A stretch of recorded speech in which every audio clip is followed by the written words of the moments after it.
Thank you very much. UCLA is a more recent stop for me. I was the police chief in Salt Lake City for 9 years, and that's really where I want to focus my comments today. And I want to start with saying that the criminal justice system is broken. And I know we've got some law enforcement people out there. Don't get up and walk out yet. But let me tell you why I believe that. 2 reasons, really. One is the outcome of the system is bias. We incarcerate people of color at a higher rate than anyone else, in spite of historical studies that show race is not an indicator of criminal behavior. Second, we do the exact same thing that we've done all along. I'd love to say we are extremely innovative, and some good programs have come and gone. I don't want to sell the profession completely short, but we call the police show up, and you have 2 options, basically. You can leave that person where they're at, or you can take them to jail. There's not a lot of in-between that takes place in America. In fact, the kiss of death on any neighborhood that you look at, and if I were to ask you, where are you from, and what is this neighborhood, is when we label a neighborhood or an area of a city as high crime or problematic. And what then is our response to that? It is more police officers, right, behaving in a manner that is zero tolerance, tough on crime. Right? This is the support that we as the public give to the police. In fact, every single time that you look at an incident taking place in the country, whether it's a terrorist, whether it's a single shooting, even when it's the police involved in behavior that is poor, the result or the effort is always to put more police officers there, and that'll solve the problem. In fact, that will do just the opposite. And let me give you the example.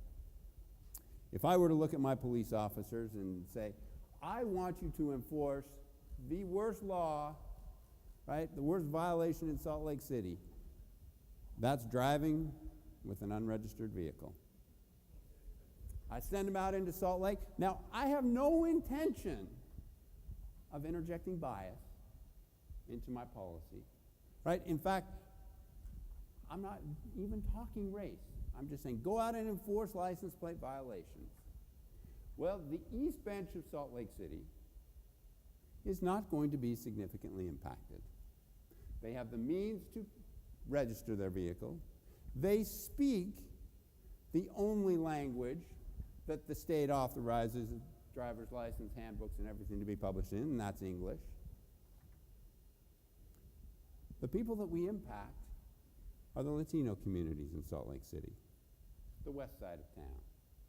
And now we are interjecting people into the criminal justice system, because what happens is, and many people will say, well, you're just writing citations, and that's, it's dangerous to drive in an unregistered vehicle. They get into a crash, it causes all kinds of problems. So the police show up.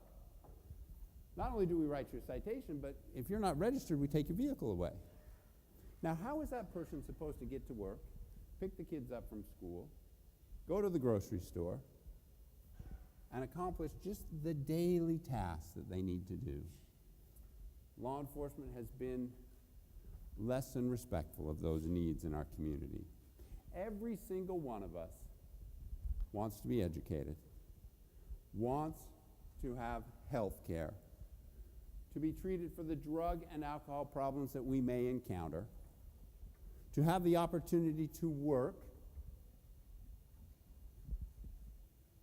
Does jail provide that for anyone? It really does not. In fact, as you examine and you look at how do we police neighborhoods? If we take that same policing that we put in a high crime neighborhood, because now what we do is we stop everybody, right? Boy, we had a shooting in this neighborhood. So police officers, I want you to go out and I want you to stop everybody who's there. And why is that? Because somebody else might be engaged in that behavior. And when you look at laws, New York City stop and frisk, did that take guns off the street? Well, a few. But when you look at the effectiveness and the effort that was put forward, it was less than 1% is what the statistics show, that actually engaged or stopped potential criminal behavior from taking place. What is the fallout, the downside, the detriment to that neighborhood, and in fact to law enforcement, when we engage blindly in behavior like this? Nobody, I've had the opportunity to travel the world, and I have yet to encounter a law enforcement official, especially in the United States, that says, officers, I want you to go out and I want you to violate civil rights tonight. I want you to engage in heavy-handedness and deadly force. In fact, I want you to be biased in what you're doing. But I have seen time and time again, this neighborhood needs to be controlled. Crime is out of control. This neighborhood is lost. Don't go into this neighborhood unless you have 2 or 3 officers with you, because it's dangerous. We set up an expectation, especially for young people coming into the profession who are introduced, right? Where do we send all these young people? Well, we send them right into those shifts, graveyard shift. We send them into the neighborhoods that we deem as high crime, because we want to put more new police officers there to take more action. They are the least prepared to deal with what they are going to encounter. They are the least prepared to be true community-oriented policing officers. Now, I don't like that term. And the reason I don't like it is because throughout my career, it took on the meaning that police officers, you have the nice community officers, and they talk and have a good conversation with people, and they're kind and they're gentle, right? But they're not the hardworking cops. The real cops, right, they come take care of business. And how is it that we can say, all right, we're friendly, we're running athletic leagues, we're doing all that we should be doing to develop relationships, but when we respond to actual crimes in progress, it's not the relationship that matters. In fact, it's a very short-sighted approach, and in fact, very limited options. What we need to demand, or what we should expect, needs to change. One of the things that when they asked me to come speak, they said, well, we want you to talk about where it's good and where things are taking place appropriately. Well, you all have seen some of that. In fact, I was extremely encouraged to look and see the agenda and walk through some of the talking points of some of the presenters. All that you represent is where we need to go with law enforcement. We know, you all know, right, that jail is not the best outcome for young people. That is not going to meet the needs in order to ensure that they are not going to engage in criminal behavior at some point in the future. In fact, if we take that same, if you think about that high crime neighborhood that exists wherever you live, and you take that same policing for that high crime neighborhood and you put it on any university campus in this country and have them stop everybody, go through backpacks, write tickets for everything, how many of those people will still be attending the university a year from now, 5 years from now? In fact, I would dare say very few. And in fact, we would encounter the majority of things that we now arrest people for.